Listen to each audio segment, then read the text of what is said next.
तारा नाम की एक छोटी बच्ची अपने चाचा चाची के साथ में रहती थी। तारा जब 6 महीने की थी तभी उसके माता पिता का एक सड़क हादसे में स्वर्गवास हो गया था। उस वक्त तारा घर पर अपनी दादी सुशीला के पास थी। इस हादसे को गुजरे 9 साल बीत चुके हैं, पर तारा की चाची सविता आज भी तारा को ताने मारना नहीं छोड़ती।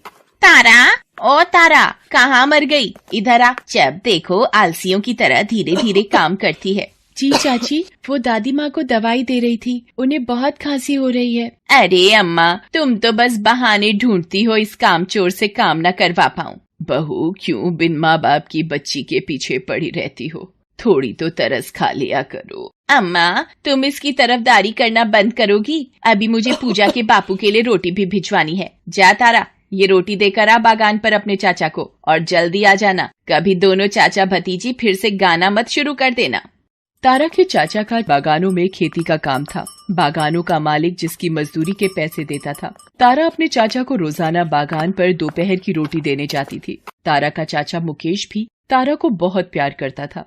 तारा को गाना गाने का शौक था। मुकेश ने तारा को बताया कि उसे अपने पिता से ही ये शौक मिला है। मुकेश तारा के साथ मिलकर गाना गाता था। तारा की आवाज बहुत ही सुरीली थी, पर सविता को तारा के गाना गाने से नफरत थी। सविता चाहती थी कि तारा गाना न गाया करे।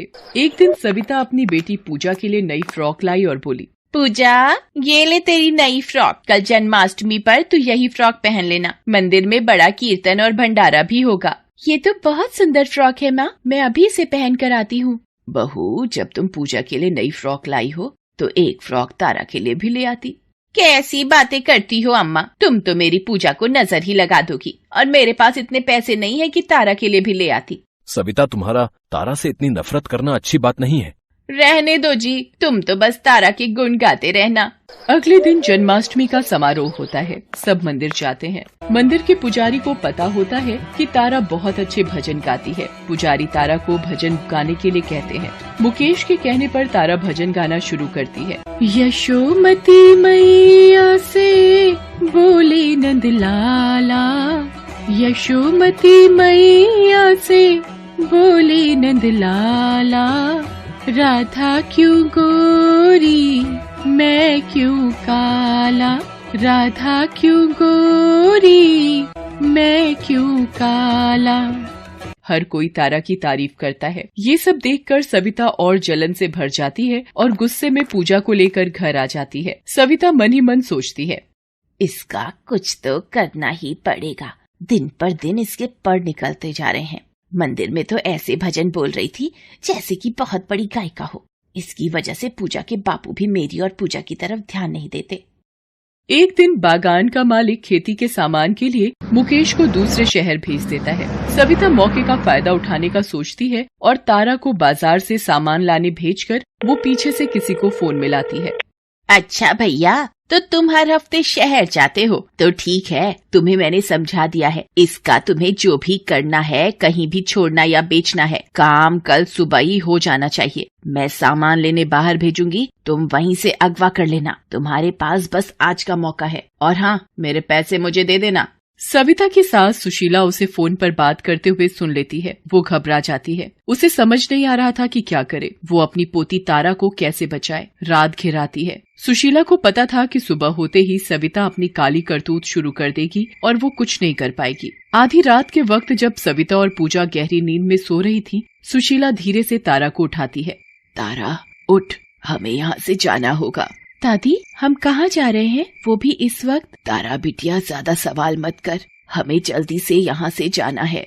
तारा अपनी दादी के साथ रात के अंधेरे में निकल पड़ती है। दोनों स्टेशन पर पहुँचती हैं। तारा की दादी स्टेशन से जा रही एक ट्रेन पर चढ़ जाती हैं और चुपचाप एक कोने में बैठ जाती हैं। जैसे तैसे अगले दिन तक भूखी प्यासी तारा और उसकी दादी डिब्बों में छुपकर समय बिताती हैं। अगले दिन ट्रेन एक स्टेशन पर रुकती है। तारा अपनी दादी के साथ स्टेशन पर उतर जाती है। सुशीला एक कुली से पूछती है, भैया, ये कौन सा स्टेशन है? माताजी, ये मुंबई शहर है जिसे माया नगरी कहते हैं। दादी, हम शिमला से क्यों आ गए? दादी, बताओ न दादी, दादी क्या हुआ? बहुत प्यास लगी है, चक्कर आ रहे हैं। सुशीला को प्यास से चक्कर आने लगते हैं। दादी, मैं आपके लिए पानी लाती हूँ।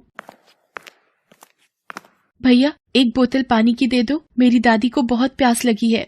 ₹25 की एक बोतल है, ₹25 की है तेरे पास? ₹25? नहीं भैया, मेरे पास पैसे नहीं है। तो चल जा यहाँ से, बढ़िया ही पानी की बोतल मांगने वाली। अरे तेरे जैसे हजारों लोग रोजाना यही नाटक करते हैं यहाँ पर, भिखारिन कहीं की। चल निकल यहाँ से। दो व्यक्ति आपस में बात कर रहे होते हैं। तारा उनके पास जाती है। भैया, मेरी दादी को बहुत प्यास लगी है, मुझे एक बोतल पानी के लिए पैसा दे दो भैया। अरे ये भिखारी भी ना अपने घर वालों की बीमारी का बहाना करके रोटी पानी का इंतजाम करते रहते हैं। अच्छा ठीक है, तुझे पानी की बोतल चाहिए? मैंने देखा है भिखारी तो गा गा कर पैसा कमाते हैं, पर तू तो रो रो कर पैसा कमा रही है। चल कोई गाना सुना पहले, फिर मिलेंगे पैसे, ठीक है? दोनों व्यक्ति तारा की मजबूरी का मजाक बनाते हैं। तारा को अपनी दादी के लिए पानी लेना था, इसलिए वो गाना गाना शुरू करती है।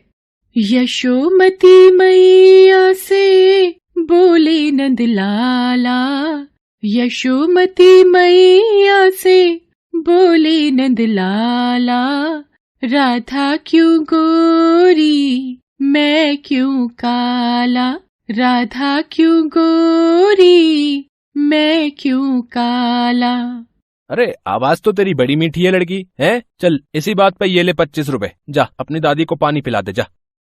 तारा पानी वाले से बोतल खरीदकर सुशीला को पानी पिलाती है। थोड़ी देर बाद सुशीला होश संभालती है। सुशीला तारा को लेकर वहीं स्टेशन पर ही दिन गुजारने लगी। तारा गाना गा गा कर अपनी दादी के साथ भीख मांगती और जो पैसे मिलते उनसे वो दोनों मिलकर कुछ खाती। सुशीला तारा को सविता के चंगुल से तो छुड़ा लाई थी, पर अब वो अकेली बूढ़ी क्या करती। अनजान बड़ा शहर था मुंबई उन दोनों के लिए।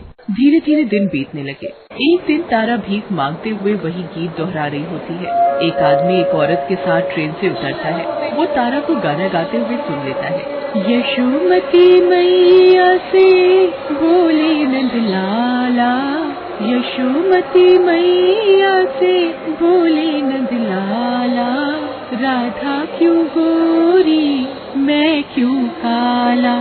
भावना, ये इतना सुरीला गीत कौन गा रहा है? आवाज वहाँ से आ रही है, आओ देखते हैं। बेटी, अभी वो गीत तुम ही गा रही थी? जी बाबूजी। एक बार मेरे लिए दोबारा वही गीत गुनगुनाना।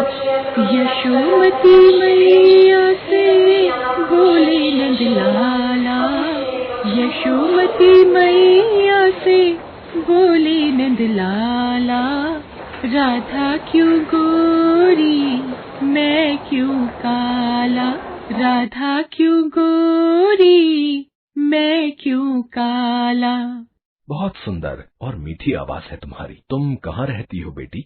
बेटा, ये मेरी पोती है तारा। हम यहीं स्टेशन पर ही रहते हैं। यहाँ स्टेशन पर गीत गाकर भीख मांगती है ताकि हमारा गुजारा हो सके। मेरा नाम नवीन है और ये मेरी पत्नी भावना है।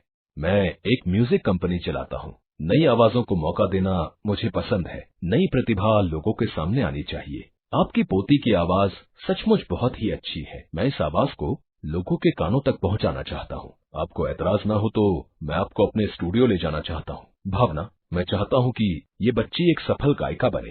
बेटा, ये तुम कैसी बातें कर रहे हो? मेरी पोती की आवाज पूरी दुनिया सुनेगी। ये एक दादी के लिए बहुत ही गर्व की बात है। सुना तूने तारा, तेरी आवाज अब लोगों तक पहुंचेगी, वो भी इनकी वजह से। मेरी बच्ची तारा। ठीक है साहब, हम चलने को तैयार हैं। चल बेटी तारा।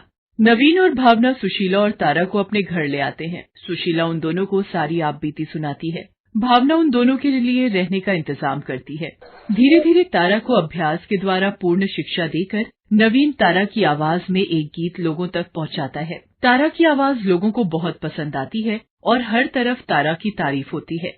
सोशल मीडिया भी सिर्फ तारा की खबरों से भरा हुआ था। हर अखबार बस यही खबर छाप रहा था कि किस तरह एक भिखारिन बनी गायिका।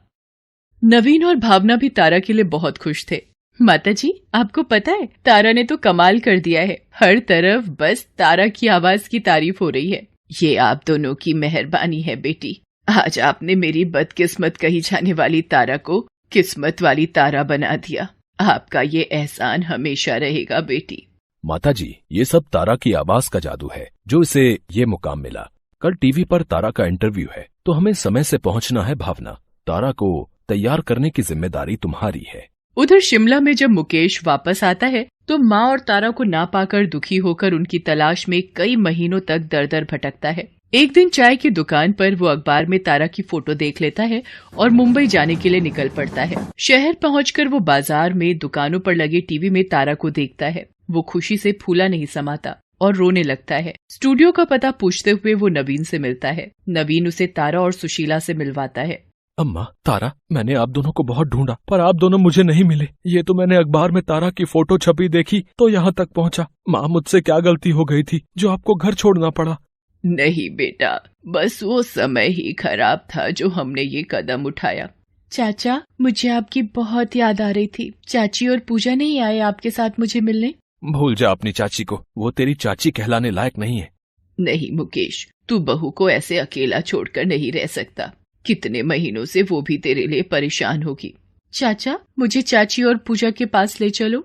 मुकेश सुशीला और तारा को शिमला लेकर जाता है। नवीन और भावना भी उनके साथ जाते हैं। सविता का रो रो कर बुरा हाल था। मुकेश के जाने के बाद वो बिल्कुल अकेली हो गई थी। सविता जैसे ही मुकेश के साथ सुशीला और तारा को देखती है वो रो पड़ती है। चाची देखो, मैं आपसे मिलने आई हूँ। मुझे आपकी बहुत याद आ रही थी। नहीं तारा, मैं तुम्हारी चाची कहलाने के लायक नहीं हूँ। मैंने तुम्हारे साथ और अम्मा के साथ बहुत गलत व्यवहार किया है, इसीलिए तुम्हारे चाचा भी मुझे छोड़कर चले गए थे।